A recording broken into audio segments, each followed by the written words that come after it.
السلام عليكم ورحمة الله وبركاته. الفاتحة. أعوذ بالله من الشيطان الرجيم. بسم الله الرحمن الرحيم.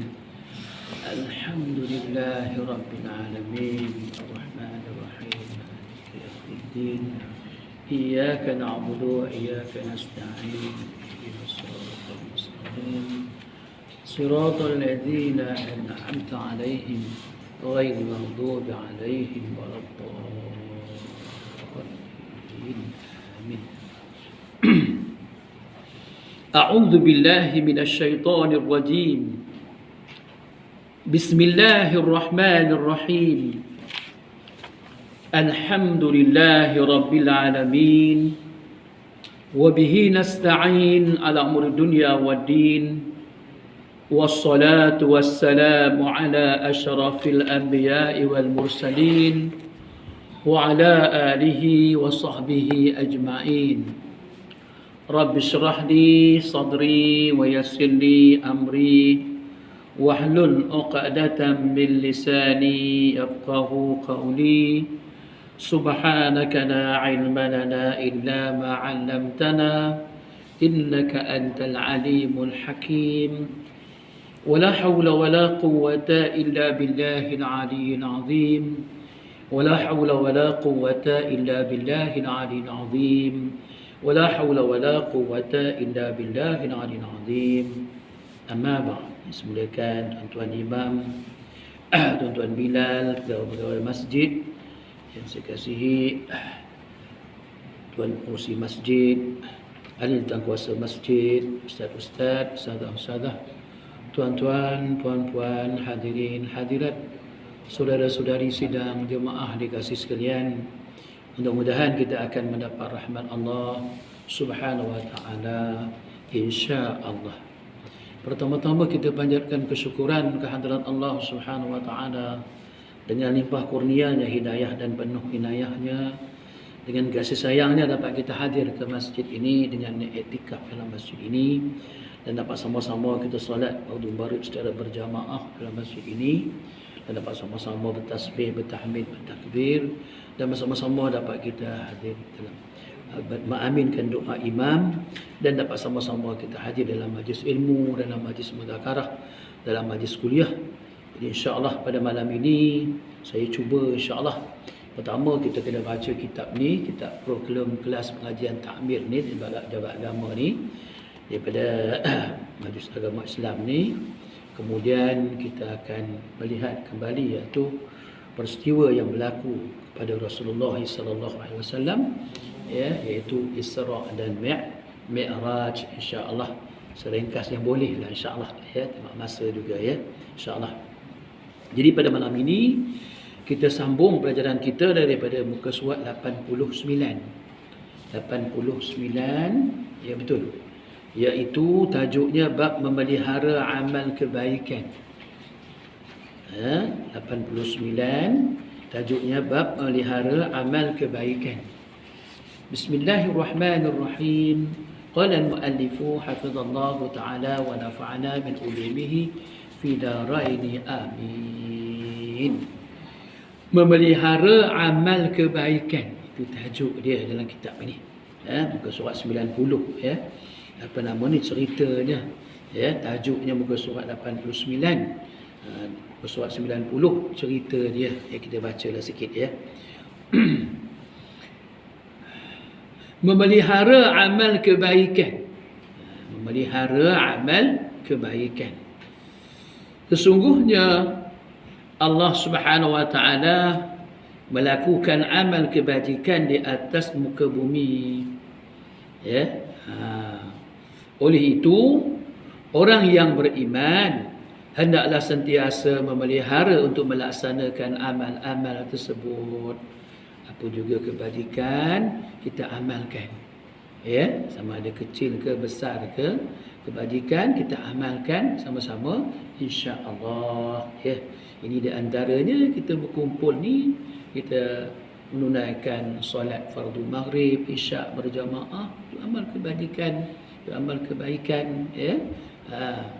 dan dapat kita sama-sama dalam majlis ilmu dan sebagainya. Ini amal kebaikan, ya, amal kebaikan. Kita cari kebaikan ataupun kebajikan, jangan kita buat kejahatan, ya. Buatlah kebaikan di mana saja kita berada, ya.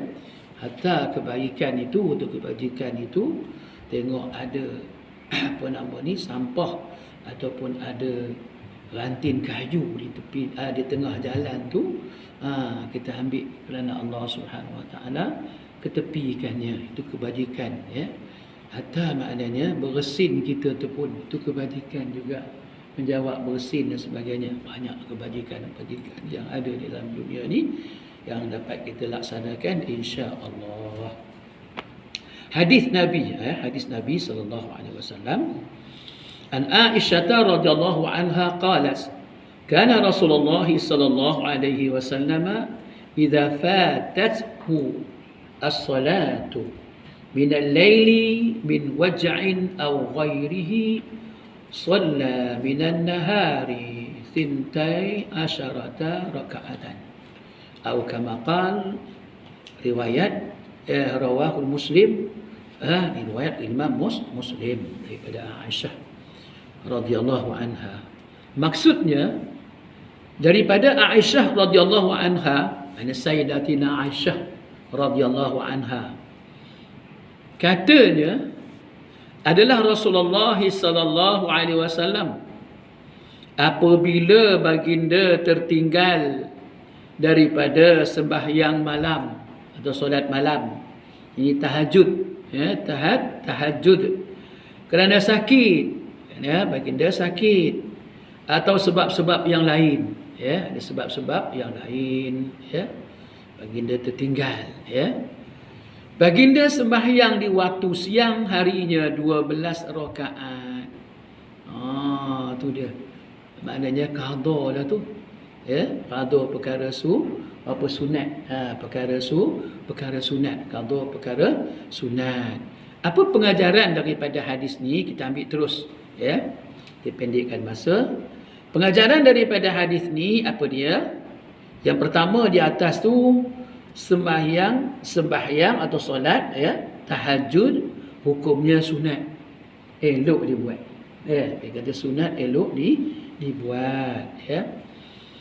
Ianya mempunyai fadilat yang tertentu, kelebihan yang tertentu. Dalam sembahyang tahajud ini ada kelebihan dia, kelebihan di dunia dan kelebihan di akhirat, ya.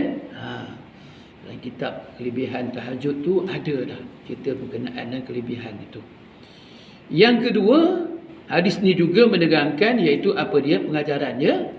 Sembahyang tahajud di sisi Rasulullah sallallahu alaihi wasallam seakan-akan wajib baginya, bagi baginda Rasulullah sallallahu alaihi wasallam.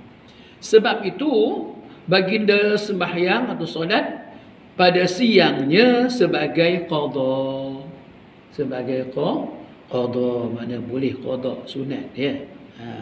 Maknanya siangnya Rasulullah qada sembahyang tahajud ni kerana sakit dan sebagainya, ya. Itu dia. Yang ketiga, hadis ini menunjukkan bahawa sembahyang sunat yang tinggal sunat di qada. Qada maknanya bila kita tinggal sunat maka boleh diqada, sunat diqada, ya. Dan mana Rasulullah sallallahu alaihi wasallam kita sibuk sangat dan sebagainya, sembahyang duha, boleh kita qada sembahyang duha, ya. Sembahyang tahajud pun boleh qada sembahyang tahajud. Itulah pengajaran hadis daripada kitab ini, iaitu muka surat 91 ni, ya. InsyaAllah itu kerja berkenaan dengan hadis. Kita akan sambung insyaAllah hadis bulan depan, insyaAllah, bab melihara sunnah Rasulullah sallallahu alaihi wasallam dan menjaga adabnya, ya. Sama-sama kita insyaAllah. Apa yang kita berkatakan, iaitu kita teruskan dengan, iaitu majlis Isra dan Mi'raj, ya. Sama-sama kita insyaAllah. A'udzu billahi minasy syaithanir rajim.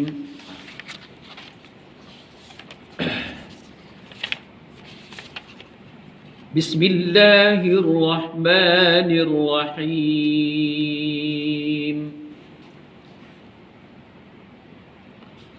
Subhanalladzi asra bi'abdihi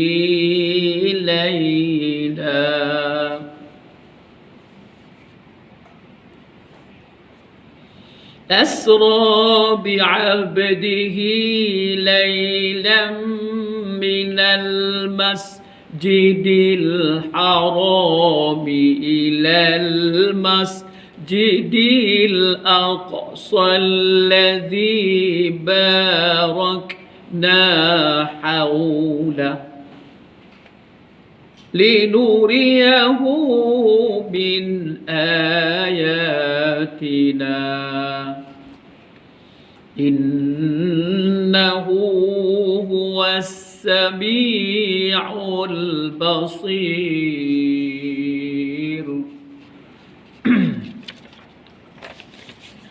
Maha suci Allah yang telah menjalankan hamba-Nya Muhammad pada malam hari dari Masjidil Haram di Mekah ke Masjidil Aqsa di Palestin, yang kami berkati sekelilingnya untuk memperlihatkan kepadanya tanda-tanda kekuasaan dan kebesaran Allah, kebesaran kami.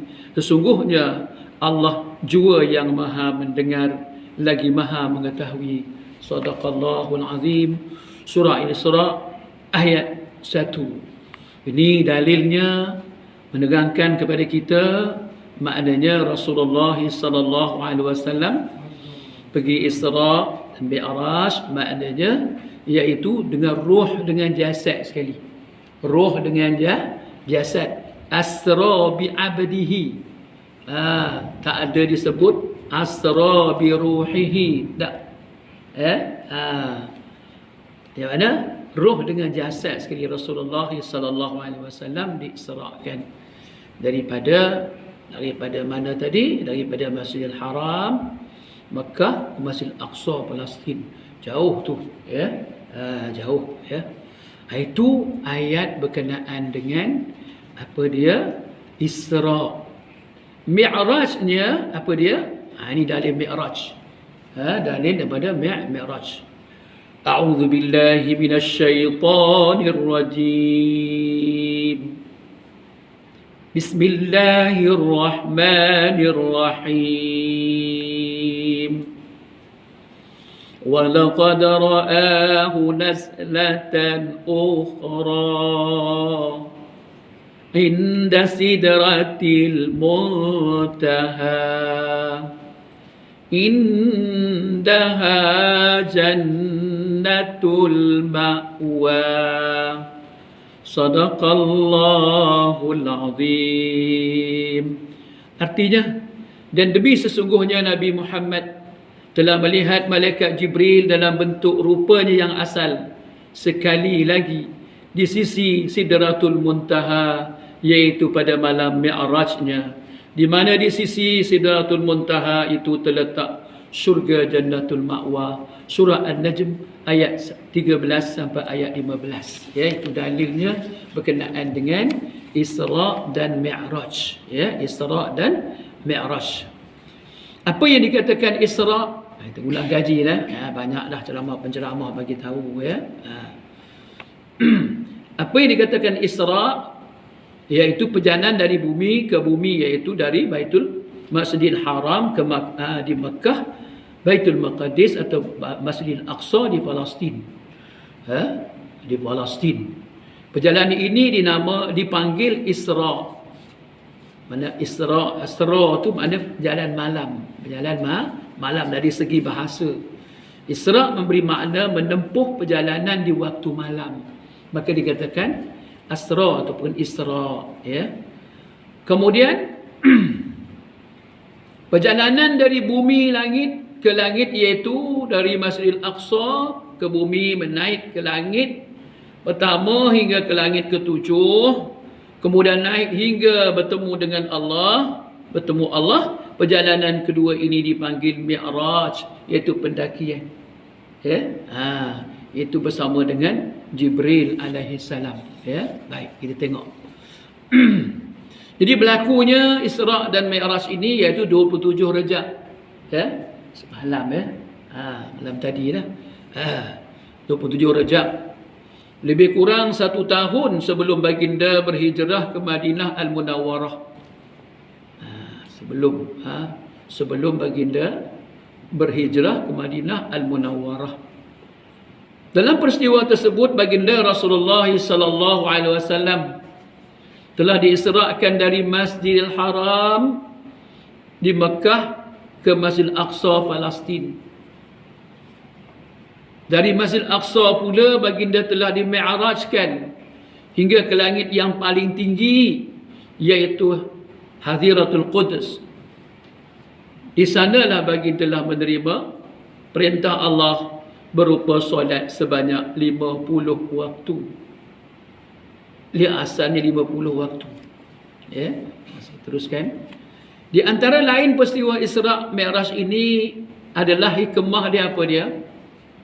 Yang pertamanya untuk memperlihatkan kekuasaan dan kebesaran Allah Subhanahu wa ta'ala. Itu dia. Yang pertamanya menunjukkan, memperlihatkan kekuasaan dan kebesaran Allah Subhanahu wa ta'ala. Dan ini daripada mukjizat Rasulullah sallallahu alaihi wasallam. Ia juga bertujuan, yang keduanya bertujuan untuk menggembirakan hati Rasulullah sallallahu alaihi wasallam sedang berduka kerana kematian atau kewafatan dua orang yang sangat dikasihinya, iaitu isterinya Sayyidatina Khadijah radhiyallahu anha dan bapa saudaranya Abu Talib yang banyak berjasa.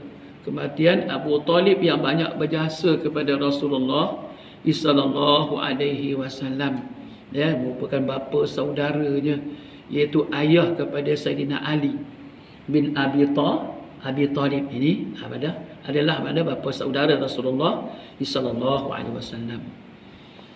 Ceritanya di waktu baginda Rasulullah sallallahu alaihi wasallam tidur di Hijrah Ismail sampai Nabi ke Mekah dah pergi haji ataupun umrah, maka terbayang dekat mana Hijrah Ismail tu. Datang malaikat Jibril dan Mikail mengangkat baginda. Lalu dibawa ke tepi telaga Zamzam. Kalau dulu boleh lagi tengok telaga Zamzam tu, tapi sekarang dah tak boleh dah. Sebab banyak perkara-perkara yang berlaku yang tak elok di situ. Mencuri dan sebagainya. Jadi makanya sekarang ni mana Arab Saudi tutup telaga Zamzam tu. Dan banyak lagi benda yang ditutup sekarang ini. Di situlah dada baginda dibedah, kemudian dimasukkan dengan ilmu hikmah dan iman serta keyakinan yang teguh. Hikmah dada baginda dibedah, pembedahan itu adalah untuk membersihkan hati Rasulullah sallallahu alaihi wasallam. Ada. Kerana hati tempat persinggahan syaitan untuk menggoda manusia supaya berbuat kejahatan seperti hasad, dengki, takabur, bakhil dan sebagainya. Maka dikeluarkan. Dibedah dada Rasulullah sallallahu alaihi wasallam. Setelah selesai pembedahan itu, maka baginda Rasulullah sallallahu alaihi wasallam dinaikkan ke langit seekor binatang yang bernama Burak, dibawa turun khas dari syurga. Ini kita kena betulkan.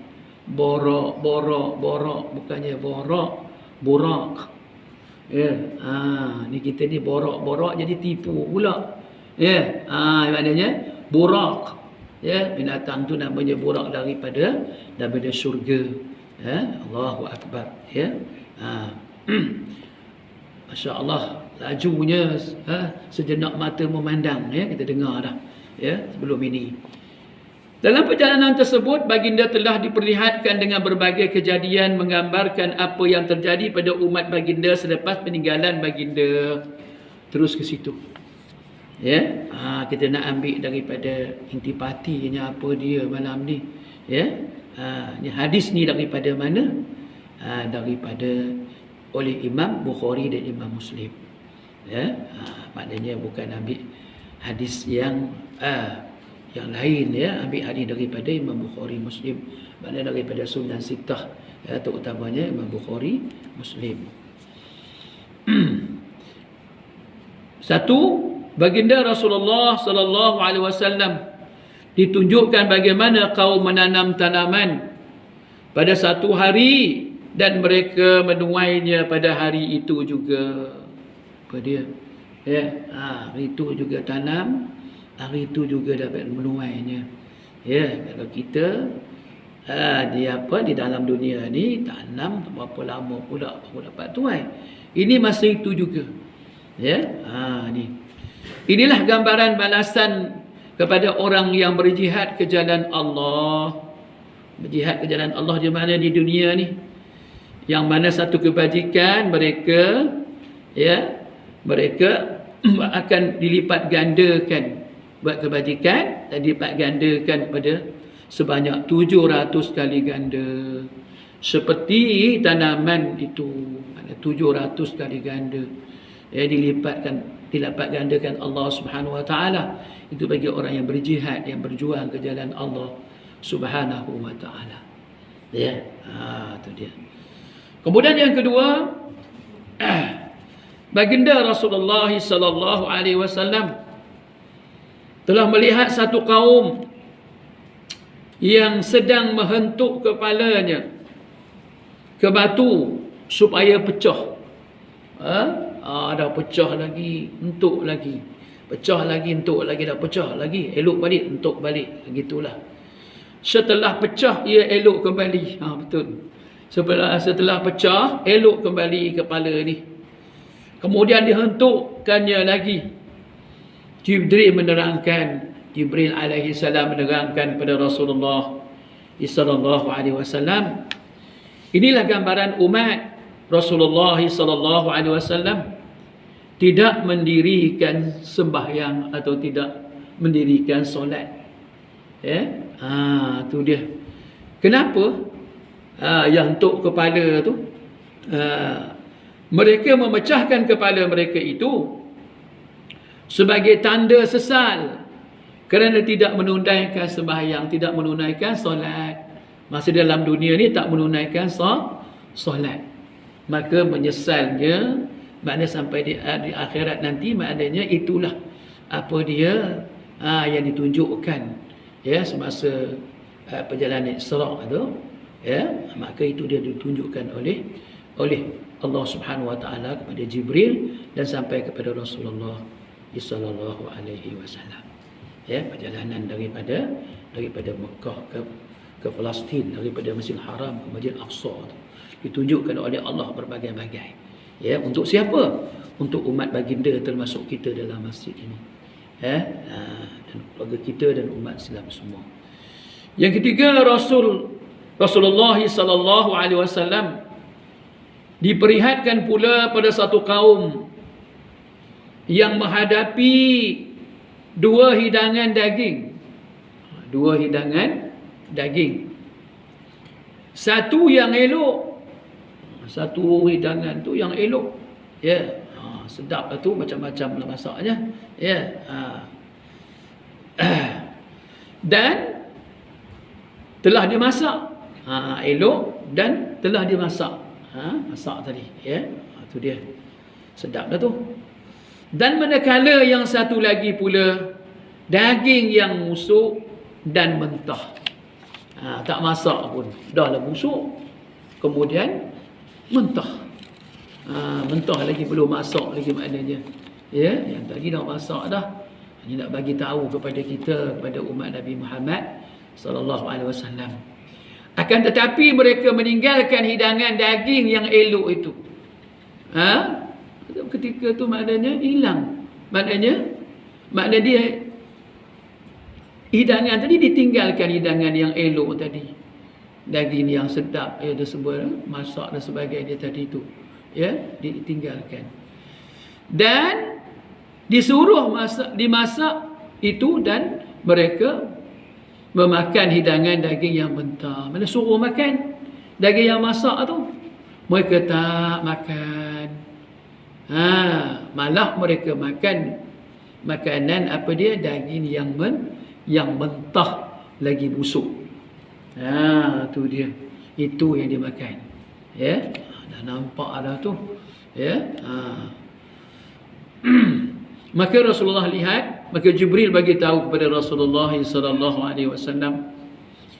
Menurut Jibril, itulah gambaran umat baginda yang sudah mempunyai suami atau isteri yang sah, nikah yang sah, isteri atau suami yang sah, tetapi mereka masih berbuat zina dengan orang lain. Tu diibaratkan macam tu. Dah ada yang halal, ambil juga yang haram. Ya? Tu dia. Di mana? Di dalam dunia melakukan perbuatan itu. Kita yang mengaji, yang belajar, baca, menghadap guru dan sebagainya, tidaklah begitu. Ya? Itulah untungnya kita syukur kehadrat Allah Subhanahu Wa Taala. Kita tidak begitu. Nak kahwin, mana nak nikah, nak apa? Bila sesuatu lelaki perempuan tu nikah dulu, halalkan dulu. Ya, tambah sekarang ni, ya, zaman sekarang ni kan COVID ni, maknanya tak banyak sangat lah dia punya ni. Ya, belanjanya tak banyak sangat. Ya, tu dia. Itulah hikmah di antaranya COVID ni taklah macam yang lepas-lepas dulu. Ya, macam-macam dan sebagainya. Ya, maknanya untuk menghalalkan yang haram saja. Jangan melakukan apa dia? Zina.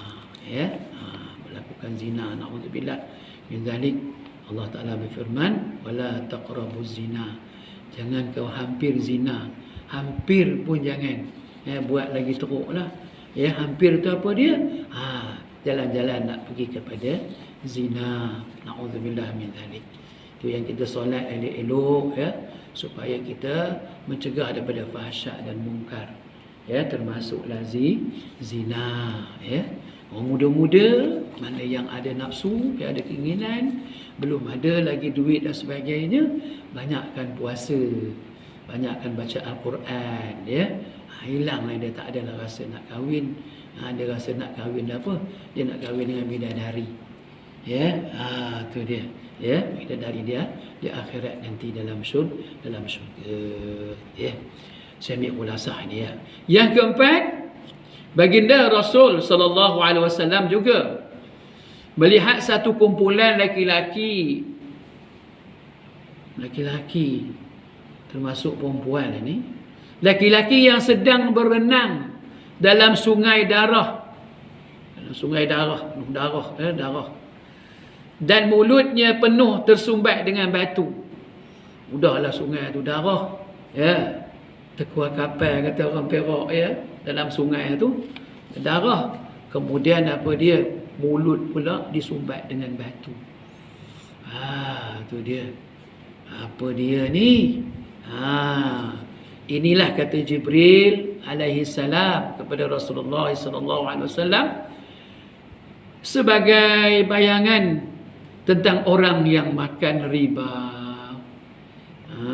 Jauhkan kita daripada makan riba. Ya. Maknanya jangan makan riba. Ya. Halal jual beli. Allah Ta'ala mengharamkan riba. Wa halallahu al-bai'a wa harrama riba. Ya, maknanya wa halallahu al-bai'a itu yang kita lakukan. Wa harrama riba tu tinggalkan. Itu orang beriman. Ya, orang yang beriman macam tu. Ya, baik. Kemudian yang kelimanya, baginda Rasulullah sallallahu alaihi wasallam juga melihat satu kumpulan manusia yang sedang memikul dan memberkas kayu, mengikat kayu. Apabila dia tidak mampu untuk memikulnya, ya, ambil pikul, tak mampu, dibukanya ikatan kayu tu. Dibukanya, ya, tu dia, dibukanya Apa dia? Ikatan yang berkas tadi tu, yang ikat tu. Ditambah lagi kayunya. Dah tak boleh dah. Tambah lagi. Tak boleh dah. Dah tak larat dah. Tambah lagi. Ya. Begitulah seterusnya. Bila sudah tidak mampu untuk diangkat, maka bertambah lagi, ditambah lagi, ditambah lagi. Sepatutnya kalau tak boleh angkat, janganlah tambah. Tapi ketika itu mana ditunjukkan, ditambah lagi. Ya. Bila ditanya, Rasulullah tanya Jibril, apa dia ni yang berlaku ni? Maka Jibril alaihissalam menjawab bahawa itulah gambaran orang Islam yang banyak memegang amanah dalam dunia ni. Ya, memanah amanah orang. Ya, banyak pegang amanah. Dia semua pegang. Ya, daripada kecil sampai ke besar. Ya, dia punya apa? Jawatan tu. Ya, maaf saya tak kata siapa-siapa ya. Dia bagi kita ni jangan berlaku macam tu. Ya. Tetapi ia tidak sanggup untuk melaksanakan amanah tersebut. Ya. Tu dia. Namun demikian dia masih minta maaf. Dia masih mahu menerima amanah yang lain pula. Tu dia. Buat cerita dalam apa tu? Dalam video tu. Beruk. Tu dia. Tu ibarat macam tu lah. Beruk tu. Saya tengok elok. Ambil iktibar daripada beruk tadi tu. Bagi roti. Baru sekerat. Makan roti tu. Bagi lagi. Nak ambil lagi. Ambil lagi. Tu dia. Endak. Ya. Jawatan tu. Ibarat macam tu lah. Ya, amanah tu. Ya. Kemudian bagi pisang. Tak ada kupas pisang, datang pisang lagi. Nak ambil juga sampai bila, wallahu alam. Jadi maknanya itu menunjukkan apa dia? Maknanya pegang amanah. Apa dia yang tadi itu tak cukup-cukup. Ya, yang beruk tadi tak cukup-cukup. Yang kita di sini maknanya pegang amanah. Tak boleh nak laksanakan amanah tu. Maknanya ambil lagi amanah yang lain pula. Ya, daripada yang lain pula. Jadi maknanya jaga-jaga kita supaya kita yang diamanahkan tu maknanya bertanggungjawab. Ya, minta pada Allah apa yang kita sandang, apa yang dilantik dan sebagainya. Lantik siang dilantik, malam mengadu dengan Allah Subhanahu wa taala. Ya Allah, aku diamanahkan sebagai ketua, ya Allah. Dengan itu bantulah hamba-Mu ya Allah untuk aku laksanakan amanah ini ya Allah. Minta kepada Allah Subhanahu wa taala. Jangan rasa seronok ya dan sebagainya. Rasa itu merupakan tanggungjawab di dunia sampai kepada akhirat. Ya, maka dengan itu minta bantuan Allah. Orang yang diamanahkan ya ada oleh orang lain, maknanya minta bantuan Allah. Walaupun pengurusi PIBG sekalipun, minta bantuan Allah Subhanahu wa taala. Bila berlaku mesyuarat PIBG, malam tu munajat dengan Allah Subhanahu wa taala. Ya Allah, Kau lembutkanlah hati-hati mereka yang hadir ya Allah. Hati mereka semua Engkau yang punya ya Allah. Apa-apa ya Allah, berilah pikiran, berilah akal fikiran, ilham kepada kami. Kalau ada cadangan dan sebagainya, usul-usul, biarlah maknanya dengan izin-Mu ya Allah dapat diselesaikan dengan berkasih sayang. Maknanya begitu.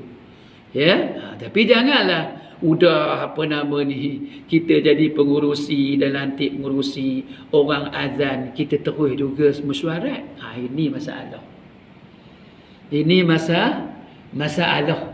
Ya, jadi ambil masa, bukan sembahyang waktu pagi dan sebagainya. Mesyuarat waktu pagi hari Sabtu contohnya, apa mesyuarat pun buat hari Sabtu contohnya.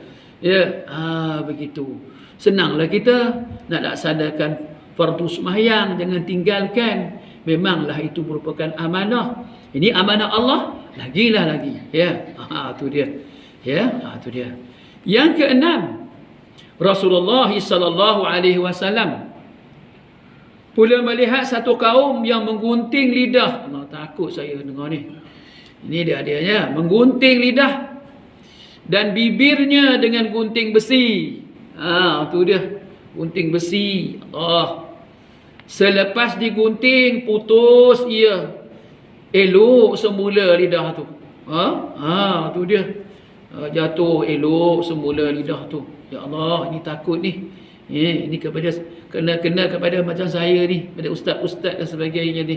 Ini yang takut ni. Inilah gambaran pensyarah atau guru, tok guru yang hanya pandai bersyarah atau bercakap sahaja tetapi tidak mengamalkan, mempraktikkan apa yang dicakapkannya di dalam dunia ni. Suruh itu, suruh ini, dia tak buat pun. Benda yang tinggal, dia buat pula. Itulah. Dia punya besok di akhirat nanti, yang dia nampak akan tu apa dia? Menggunting lidah bibirnya habis semua dengan gunting besi. Sendiri gunting. Sebab apa? Dalam dunia tu, maknanya bercakap pandai, tapi maknanya tak dilaksanakan. Kata tak dikota. Tu cakap, itu yang kita cakap-cakap, kita minta pada Allah. Maknanya apa yang kita cakap itu maknanya kita laksanakan. Bukanlah kita nak menunjuk dan sebagainya. Kalau puasa sunat, kita puasa sunat. Kalau tahajud, kita bertahajud. Begitu. Kalau benda yang dilarang, makruh, walaupun makruh, merokok, kita jangan merokok. Begitu. Tu dia. Jadi makna di situ maknanya pandai berceramah, pandai bersyarah, tapi tak ada amalannya. Tak ada praktikkan amalan dia. Jadi ni kaum yang menggunting lidah dan bibirnya dengan gunting besi. Tu yang kita takut. Takut. Kemudian inilah untungnya kita jadi umat Nabi Muhammad sallallahu alaihi wasallam, untuk menambah keimanan, menambah keimanan kita. Bila kita baca ni, bila kita dengar cerita ni, menambah keimanan kita. Tambah keimanan kita. Cas bateri balik. Kemudian yang ketujuh, Rasulullah sallallahu alaihi wasallam melihat satu kaum mempunyai kuku besi dan temaga, dan mereka menggaru-garu muka, dada mereka hingga keluar darah dan daging. Minta maaf, inilah dibuat oleh orang Syiah masa saya duduk di India dulu. Bila saya tanya-tanya kawan-kawan apa dia, supaya di akhirat tak kena macam itu, dia kata begitu.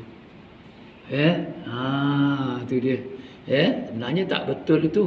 Ini nak ceritakan apa dia orang ni, yang kuku besi ni, tembaga ni, garu muka, dada semua, hingga keluar darah dan daging ni, apa dia? Kemudian elok balik, elok semula. Elok semula. Dan garu lagi. Begitulah keadaannya, keluar-keluar darah semua, garu lagi. Ini yang takut ni. Na'udzubillah min zalik. Maka Jibril bagi tahu kepada Rasulullah sallallahu alaihi wasallam, Jibril alaihi salam bagi tahu, inilah gambaran umat Islam, umat Nabi Muhammad sallallahu alaihi wasallam, iaitu umat Islam yang suka mengumpat dan menjatuhkan air muka orang lain. Sama ada bercakap gini ke, ataupun dengan cara apa? WhatsApp apa, dengan cara apa ni? Android apa bersama alam maya sekarang ni, melalui telefon ke dan sebagainya, WhatsApp dan sebagainya, Facebook dan sebagainya. Ini takut-takut ini berlaku di akhirat nanti. Jangan dibuatlah. Kalau ada benda-benda yang bagai itu, macam tu keadaan dia, cepat-cepatlah kita delete. Tak usahlah kita sokong pula la haula wala, sebelum kita delete dah, kita delete sebut la haula wala quwwata illa billahil aliyil azim. Kita tak mau dah, tak ada daya upaya kita dah. Makna besok akhirat nanti janganlah masuk aku di antara orang yang setuju dengan cerita yang diorang mengumpat dan sebagainya ni, ya. Tapi dalam ilmu tasawuf ada perkara-perkara yang harus diumpat, itu perkara yang tak menyalahi. Maka dalam kitab tasawuf, dalam penawar bagi hati pun ada diterangkan. Tapi kalau mengumpat yang biasa ni, ini dah katakan macam ni. Yang biasa ni besi tembaga ni cakor habis semua, ya, buat lagi. Ini dia, ya. Memang betul lah, maknanya diri sendiri mengumpat, kawan juga, orang Islam juga, ya. Tu dia, mengumpat orang Islam juga ke orang lain, ya. Jadi maknanya macam itulah keadaannya. Habislah, kena cakar dan sebagainya, darah keluar dan sebagainya. Itu yang ketujuhnya. Yang ke-8-nya, apa dia? Rasulullah SAW diperlihatkan pula seekor anak lembu. Seekor anak lembu yang keluar dari satu lubang yang kecil. Lubang kecil, ya, lubang kecil. Dalam sekelip mata sahaja ia sudah besar. Besar. Terus besar, ya, dari kecil terus besar. Dan dia cuba untuk masuk kembali ke dalam lubang tadi. Tu, ya, ditunjukkan dalam Isra' itu, ya. Tetapi tidak berjaya, ya, tidak berjaya, ya. Cuba tak berjaya, cuba tak berjaya. Jadi apa kata Jibril alaihissalam kepada Rasulullah sallallahu alaihi wasallam? Inilah gambaran umat Islam yang bercakap banyak dan banyak berbuat fitnah yang tidak bertanggungjawab, tidak dipertanggungjawabkan. Maka kata yang terlepas dari mulut itu tidak dapat ditarik lagi, ya. Kalau sampan boleh lagi, ya, mundur boleh lagi lah, kereta boleh lagi, tapi perkataan tak dapat nak tarik dah. Inilah maknanya jadi macam tu, menyesal lah, ya. Kenapa berlaku gitu? Maknanya tak dapat nak tarik lagi perkataan-perkataan yang terlepas, ya. Baik. Kemudian yang ke-9, Nabi SAW dalam perjalanan juga ditunjukkan, ya, apa dia? Dari jauh lagi dah, dekat dah bau apa dia? Rasulullah SAW tercium satu bau yang sangat harum, tu dia. Baginda bertanya kepada malaikat Jibril alaihissalam. Maka Jibril menjawab, inilah bau kubur Masyitah. Kubur pusara Masyitah. Ini tukang sikat rambut anak Fir'aun. Masyitah tu ambil perkataan itu. Ya, maknanya daripada tukang sikat anak Fir'aun, ya, tukang sikat rambut anak Fir'aun. Selun lah sekarang ni, ya. Rambut, ya. Dia tukang sikat anak Fir'aun. Ma'andam, ada mengatakan Ma'andam, wallahu alam.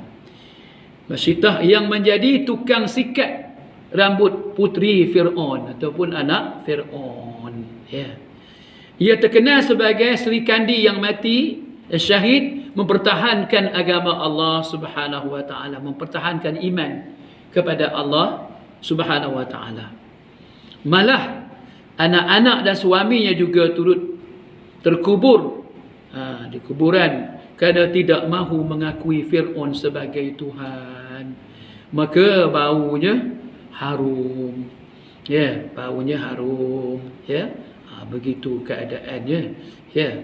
Maknanya 8 perkara tadi, semua benda tu, mana 8 perkara, semua 9, maknanya yang orang berjihad tu bagus. Kemudian yang keduanya, yang bagus, yang ke-8 ni, iaitu apa dia? Iaitu bau Masyitah atau tukang sikat rambut anak Fir'aun, ya. Yang lain semua tu kita minta jauh, yang lain tu kita minta jauh. Kemudian setelah melihat berbagai peristiwa tadi, akhirnya baginda Rasulullah SAW tiba di Sidratul Muntaha, iaitu tempat yang paling mulia. Tu dia, Sidratul Muntaha. Di situ baginda melihat syurga dan neraka. Dari Sidratul Muntaha baginda berangkat naik ke mustawa, dan dari mustawa baginda ke Haziratul Quds. Di sinilah baginda bermunajat ke hadrat Allah Subhanahu wa taala. Perintah solat sebanyak 50 waktu. 50 waktu sehari semalam. Setelah itu baginda pun berangkat turun. Langit langit agak turun. Langit yang ke-6. Baginda bertemu dengan Nabi Musa alaihi salam. Bertemu Nabi Musa alaihi salam. Berita apakah yang telah dikurniakan kepadanya? Jawab Rasulullah sallallahu alaihi wasallam, perintah solat sebanyak 50 waktu. 50 waktu. Maka kata Nabi Musa alaihi salam, mohonlah kepada Allah agar ia berkenan mengurangi bilangan waktu solat itu, kerana sesungguhnya umatmu tidak akan mampu untuk melaksanakannya. Umat Nabi Musa AS besar-besar, itu pun tak dapat laksana. Ini pula umat Nabi Muhammad sallallahu alaihi wasallam ni, sederhana, kecil-kecil pun ada, Maka baginda pun naik ke semula Haziratul Quds untuk memohon kepada Allah agar dikurangkan. Maka kurang akhirnya iaitu 5 waktu. Tapi pahalanya digandakan, iaitu apa dia?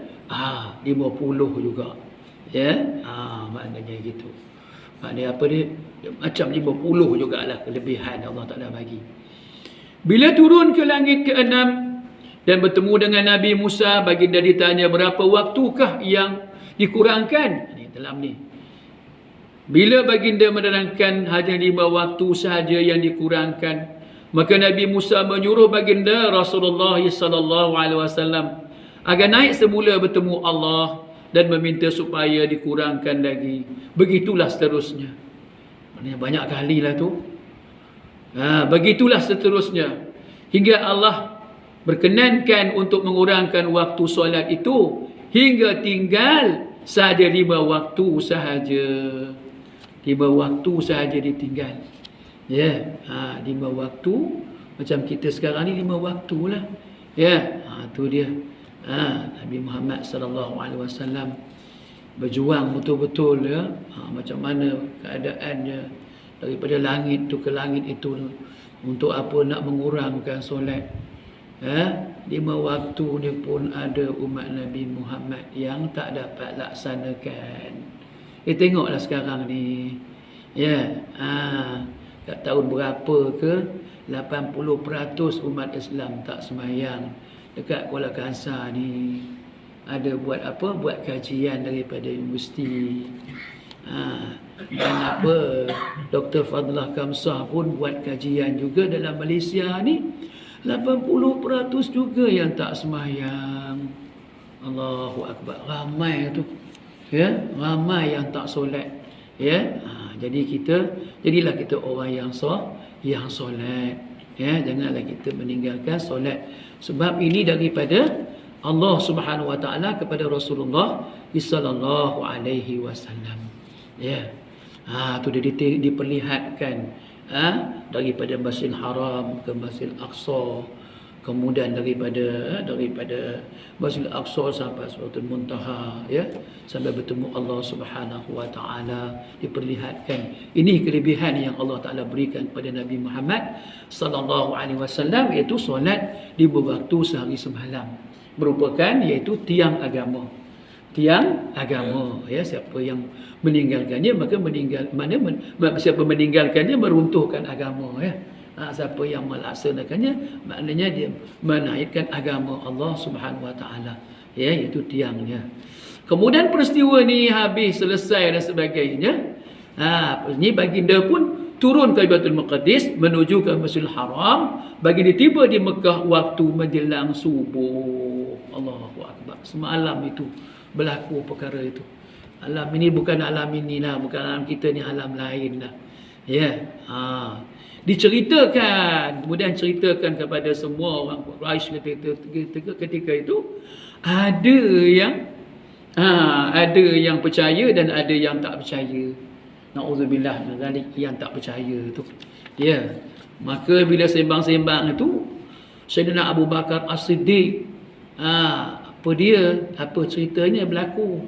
Ni semalam ni Muhammad pergi daripada Masjidil Haram ke Masjidil Aqsa dalam masa semalam, subuh ni balik. Jadi ramai orang yang tak percaya. Maka Sayyidina Abu Bakar As-Siddiq bukan saja daripada Masjidil Aqsa, daripada Masjidil Haram, Masjidil Aqsa, lebih daripada itu pun saya percaya. Maka itu dikatakan Abu Bakar As-Siddiq yang membenarkan Rasulullah sallallahu alaihi wasallam. Maka dapat daripada cerita ini, maknanya berlaku perkara ini adalah perkara yang besar kepada Rasulullah sallallahu alaihi wasallam, yang wajib kita beriman dengan apa yang berlaku ni.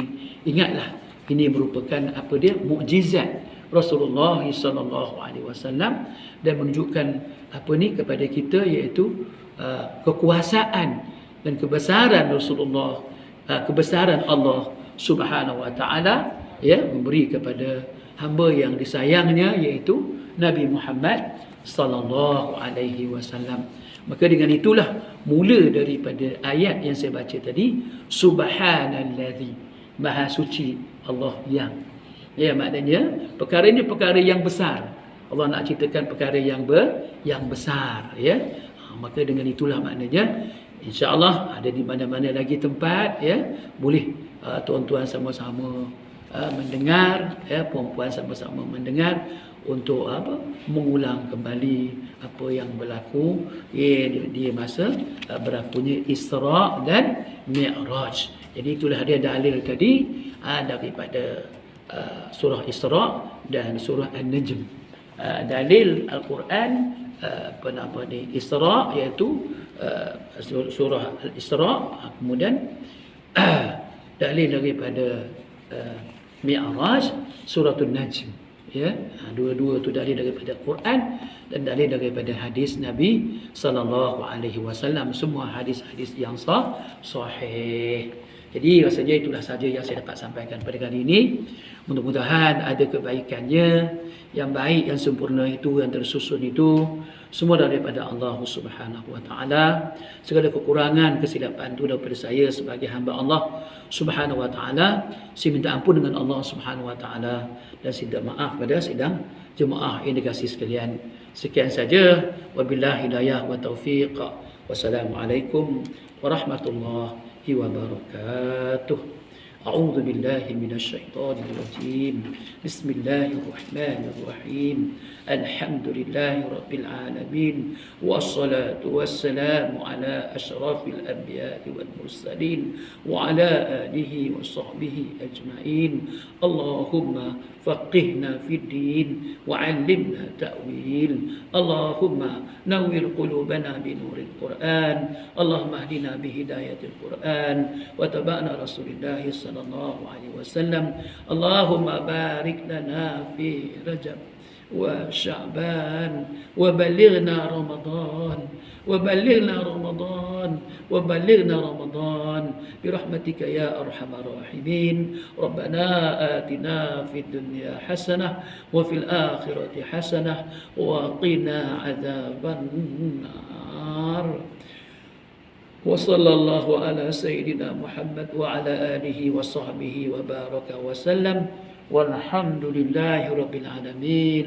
تقبل الله منكم تسبيح فراسة العصر. سبحانك اللهم وبحمدك أشهد أن لا إله إلا أنت أستغفرك وأتوب إليك.